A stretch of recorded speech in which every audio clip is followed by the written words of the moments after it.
Rahvusvaheliste suhete ja diplomaatia moodulit võtaks eelkõige õpilane, keda huvitab, mis maailmas toimub, kes hoiab silma peal uudistel, eriti just mis puudutab maailmapoliitikat, selliseid globaalseid pingeid, aga ka siis selliseid koostöövõimalusi, et see moodul keskendubki siis ühest küljest nii sellele, mis on maailmas hetkel halvasti, need pinged, ja teisest küljest siis ka sellele, et kuidas oleks võimalik siis neid probleeme lahendada.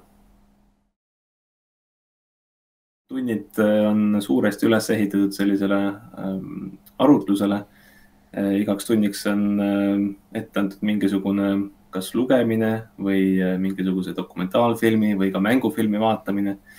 Ja suur osa tunnist siis võtab just arutelu selle koduse ülesande üle. Aga lisaks siis sellele loomulikult räägin ma ka ise juurde. No ma arvan, et see moodul käiks kõige paremini kokku mooduliga riik ja ühiskond. See rahvusvaheliste suhete ja diplomaatia moodul keskendub just sellisele välispoliitikale ja selleks, et selline tervikpilt ühiskonna toimimisest kokku saada, siis riik ja ühiskond annab just sellise riigi ja ühiskonna toimimise sisepoliitilise vaate.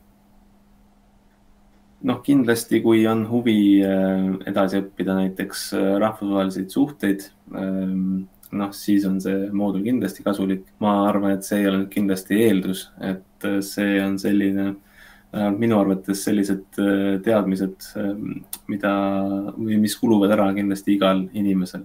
Et teemad, millest me räägime, need on kindlasti sellised, mis seda homset maailma kujundavad ja aitavad paremini aru saada mingisugustest protsessidest, mis hetkel maailmas aset leiavad. Nii et kindlasti sobib see selles mõttes igaühele ka neile, kellel ei ole plaanis just nimelt rahvusvaheliste suhetega ennast tulevikus siduda.